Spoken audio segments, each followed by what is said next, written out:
मंडळी, मीरा भाईंदरमध्ये आज मराठी माणसांचं अक्षरशः आग्यामोहोळ उठलं।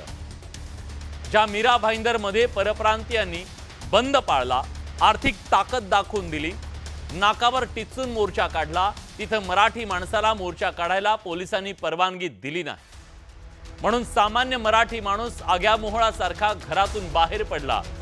हो, तेच हे मीरा भाईंदर आहे, जिथं मराठी माणूस अल्पसंख्याक बनलाय, जिथं मराठी नेत्यांना मराठीत नाही हिंदीत बोलावं लागतंय, त्याशिवाय 4 मतं मिळतील याची त्यांना शाश्वती नसते। हे मी नाही, राज्याचे परिवहन मंत्री प्रताप सरनाईक यांनीच काही दिवसापूर्वी कबूल केलं। तुम्ही ते ऐकलं असेल। 2011च्या जनगणनेचे आकडे सांगतो, जेणेकरून तुम्हाला कळू शकेल की मीरा भाईंदर भाषिक संघर्षाचं कुरुक्षेत्र का बनलंय। मीरा भाईंदरमध्ये मराठी भाषिकांची संख्या केवळ 30.62% इतकी आहे। गुजराती भाषिक संख्या आहे 35.13%, हिंदी भाषिक संख्या आहे 24.90% आणि इतर भाषिकांची संख्या आहे 9.35%। तुम्हाला माहिती आहे, इथली सगळी महत्त्वाची सत्तास्थानं अमराठींकडे। हे मीरा भाईंदर परराज्यातलं नाहीये, आपल्या ठाणे जिल्ह्यातलं शहर आहे। त्यामुळे तिथं अल्पसंख्याक होणाऱ्या मराठी माणसांच्या मनात प्रचंड खदखद आहे, असंतोष आहे। त्याची आणखी काही कारण आहेत। मीरा भाईंदरमध्ये कधी मराठीची हेटाळणी केली जाते, कधी मराठी माणसांच्या खाण्यापिण्यावर निर्बंध आणण्याचा प्रयत्न होतो, तर कधी मराठी माणसांना घरं नाकारली जातात। याना त्या मुद्द्यावरून इथं सतत मराठी विरुद्ध अमराठी संघर्ष पेटतो। एका दुकानदाराला चापट मारल्यानंतर इथल्या व्यापाऱ्याने बंद पुकारला, मराठी विरोधात मोर्चा काढला। पोलिसांनी परप्रांतीयांच्या त्या मोर्चाला परवानगी दिली, पण मराठी माणसांच्या मोर्चाला मात्र परवानगी नाकारली।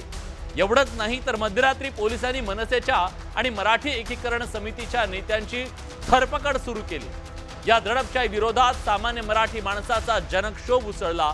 स्प्रिंगला आपण जेवढं दाबतो तेवढ्या वेगानं ती उसळून येते, हे आपल्याला माहिती आहे। मराठी माणसाच्या बद्दल सुद्धा तसंच झालं। खरं तर मीरा भाईंदरमध्ये मनसेचा एकही नगरसेवक नाही, तगडं केडर नाही, पण मनसेच्या मोर्चासाठी हजारो मराठी सामान्य माणसं रस्त्यावर कशी उतरली हा सवाल आहे। पोलिसांच्या आडकाठीला न जुमानता सरकारसाठी हे अनपेक्षित होतं, त्यामुळे सरकारची तारांबळ उडाली। एकीकडे पोलीस मोर्चा दडपण्याचा प्रयत्न करत होते, तर दुसरीकडे सरकारमधले मंत्री मोर्चात सहभागी व्हायला आले। त्यामुळे सरकार अंतर्गत सुरू असलेला जो विसंवाद आहे तो चव्हाट्यावर आला का? मुंबईतून मराठी माणसाचा टक्का घसरतोय हे वाक्य आपण सातत्यानं ऐकतोय। ते घसरून अल्पसंख्याकाच्या पातळीवर गेल्यानं मराठी माणसाला चेपलं जातंय का? त्याच्या मनात असंतोष समजून घेतला जात नाहीये का? वाढत्या लोंढ्यांनी मराठी संस्कृतीवर आघात होतोय का? ती अस्वस्थता आहे का? परप्रांतीय समुदाय मराठी भाषा आणि संस्कृतीशी स्वतःला जुळवून घ्यायला तयार नाहीये का? मुंबईच्या बाहेर फेकल्या जाणाऱ्या मराठी माणसाचं भवितव्य काय आहे? मुंबई मराठी माणसाच्या हातून निसटतीये का? सवाल अनेक आहेत, या सगळ्याची चर्चा करायची आहे। इथे नक्की या राज्याला मराठी मुख्यमंत्री आहे की पुन्हा एकदा मोरारजी देसाईंचा आत्मा देवेंद्र फडणवीस यांच्या शरीरामध्ये गेलाय?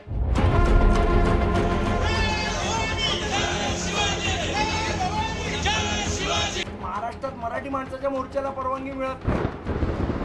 कुठलं सरकार आहे? महाराष्ट्राचं सरकार आहे का गुजरातचं सरकार आहे?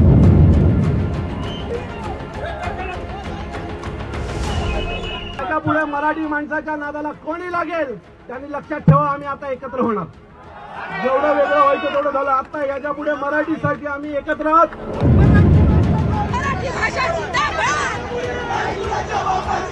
आज 20 वर्ष राहत आहेत, 25 वर्ष त्यांच्या 4 रूम आहेत, का नाही मराठी येऊ शकत? तुम्ही सांगा।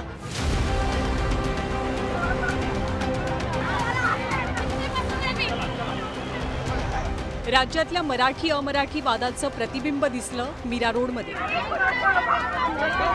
मराठी माणसाचा महाराष्ट्र आणि मराठी माणसाचा महाराष्ट्र राहणार। अमराठी व्यापाऱ्यांच्या मोर्चाला प्रत्युत्तर म्हणून मनसेनं पुकारलेल्या मोर्चाला अनपेक्षित पण तुफान प्रतिसाद मिळाला। राजकीय झेंड्या पलीकडे जात हजारोंच्या संख्येनं सर्वसामान्य मराठी माणूस या मोर्चाचा भाग बनला। एकीकडे मीरा रोडमध्ये मराठी माणसाचा आवाज घुमत असताना दुसरीकडे विधान भवनात मोर्चावरनं राजकारणही रंगत होतं. महाराष्ट्रात मराठी माणसाच्या मोर्चाला परवानगी का नाही या मुद्द्यावरनं विरोधक कमालीचे आक्रमक झाले. हे राज्य नक्की महाराष्ट्र राज्य आहे का?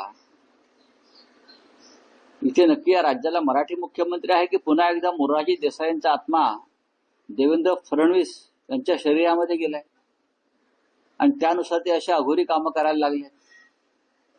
मला तर भीती वाटते की हे एक दिवस मराठी माणसावरती मोरारजी भाईप्रमाणे गोळ्या चालवून जे 106 हुतात्मे झाले त्याचा विक्रम मोडतील.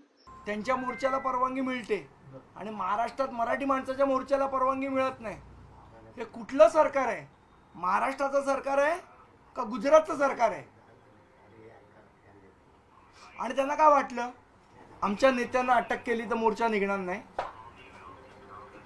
जर आमच्या नेत्यांना तुम्ही अटक करताय, मोर्चापासून अटकाव करताय, तर महाराष्ट्रातला सामान्य मराठी माणूस या मोर्चाचं नेतृत्व करेल आणि मोर्चा निघेल म्हणजे निघेल. किती मराठी माणसांना तुम्ही नोटीस देणार आहात आणि किती मराठी माणसांना अटक करणार ते एकदा सरकारने आम्हाला सांगावं. या संपूर्ण मोर्चाचा रागरंग विचारात घेता थेट मुख्यमंत्र्यांना स्पष्टीकरणासाठी पुढे यावं लागलं. यावेळी त्यांनी मनसेवरती आडमुठी भूमिका घेतल्याचा आरोप केला.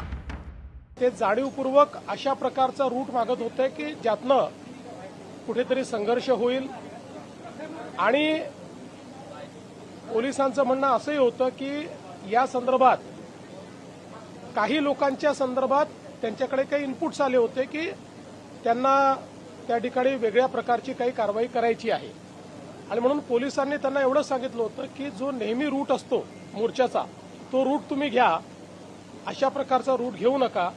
पण त्यांनी त्याला नकार दिला. त्यांनी सांगितलं आम्ही हाच रूट घेणार, दुसऱ्या रूटवर आम्ही काही जाणार नाही.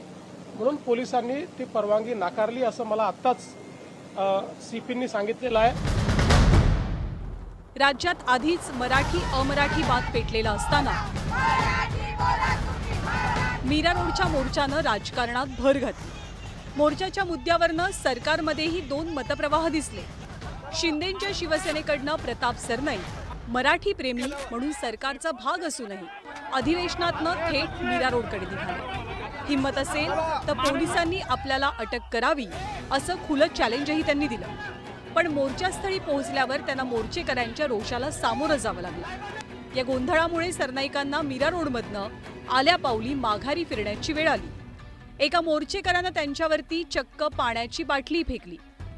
या सगळ्या गदारोळात आणखी एक बातमी आली, ती म्हणजे मुख्यमंत्र्यांच्या पोलिसांवरच्या नाराजीची. मोर्चाला परवानगी नाकारल्यावरनं मुख्यमंत्र्यांनी थेट पोलीस महासंचालकांकडे नाराजी व्यक्त केल्याची चर्चा झाली. या प्रकरणी सरकारला बदनाम करण्याचा कुणाचा हेतू होता का असा प्रश्न विचारत मुख्यमंत्र्यांनी चौकशी अहवाल सादर करण्याचे आदेश दिल्याचं कळतंय. कायदा सुव्यवस्थेचा प्रश्न निर्माण होऊ नये ह्याकरता जी काही काळजी घेणं आवश्यक ती काळजी आम्ही घेतोय. आपण अशा वेळेस आपण व्यापाऱ्यांना देखील कुठलीही मोर्चाची परवानगी दिली नव्हती. त्यांच्यावरती देखील आपण गुन्हे दाखल केलेले आहेत. त्यामुळे आपण व्यापाऱ्यांना एक न्यायाने मराठीच्या विषयाला घेऊन जे आंदोलन करते ह्यांना दोषाने असं आपण काहीही केलेलं नाही. त्रिभाषा सूत्राच्या धोरणावरनं आणि हिंदी विषयावरनं राजकारण तापलेलं असताना त्यात भर घातली मीरा रोडमधल्या घटनेनं. राज्यात आणि खास करून मुंबईत भाषीय अस्मिता तीव्रपणे पाहायला मिळतात. ठाकरेंची सेना आणि मनसे याच मुद्द्यावरनं एकत्र आल्यानं मराठीचा आवाज बुलंद झालाय. मीरा रोडच्या मोर्चातही दोन्ही पक्षांची एकत्रित ताकद अनुभवायला मिळाली. आता हे जर ठाण्यात घडलं असतं तर तुम्ही विचार करा काय घडलं असतं. त्यात माझ्यासोबत राजन विचारे पण आहेत. त्याचा अर्थ काय झाला असतं कळलं तुम्हाला. त्यामुळे याच्या पुढे मराठी माणसाच्या नादाला कोणी लागेल त्यांनी लक्षात ठेवा, आम्ही आता एकत्र होणार. जेवढं वेगळं व्हायचं तेवढं झालं. आता याच्या पुढे मराठीसाठी आम्ही एकत्र आहोत. आपण सगळे एकत्र राहू. त्या मार्गाने या ठिकाणी मोर्चा होणार होता, परंतु जाणून बुजून या ठिकाणी शक्ती प्रदर्शन जे काही त्यांना भीती वाटली आणि म्हणून या सर्व सत्ताधारी मंडळांनी जाणून बुजून या ठिकाणी हे प्रयत्न केलेला आहे. मला असं वाटतं पोलिसांना दोष देऊन उपयोग नाही. पोलिसांना त्या ठिकाणी सांगितलं गेलं होतं की या ठिकाणी कुठल्याही परिस्थितीमध्ये हा मोर्चा निघाला नाही पाहिजे. मनसेनं मराठी आणि अमराठी वातावरण तापवण्यासाठी भाजपचे आमदार नरेंद्र मेहतांना जबाबदार धरले।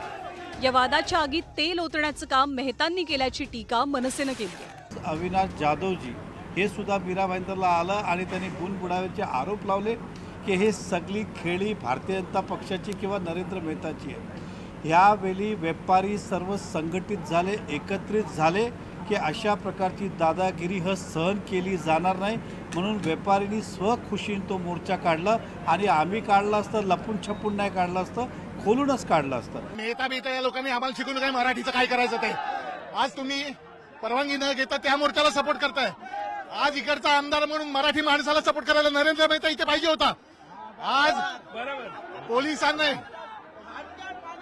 आज पोलिसांनी आमच्या लोकांना आत टाकलं आणि व्यापाऱ्यांच्या मोर्चाला संरक्षण दिलं। आज मराठी माणसाची किती गळचेपी करणार। आज मराठी माणसाच्या रेट्याला सरकार पण घाबरलंय, पोलीस पण घाबरलंय। आम्ही मोर्चा काढलेला आहे। आगामी पालिका निवडणुकीत मराठी अमराठी अशा दोनही मतांची गोळाबेरीज करणारा पक्षच सत्तेच्या जवळ पोहोचण्याचा अंदाज आहे। एकीकडे भाजपकडनं अमराठी भाषिकांची बाजू लावून धरली जाते, तर दुसरीकडे ठाकरेंची शिवसेना आणि मनसे मराठी मतांच्या ध्रुवीकरणाच्या प्रयत्नात दिसतात। पण या दोघांच्या सत्ताकारणात आणि राजकारणात महाराष्ट्राचं स्वास्थ्य बिघडू नये इतकीच अपेक्षा आहे। Bureau report, news 18 Lokmat.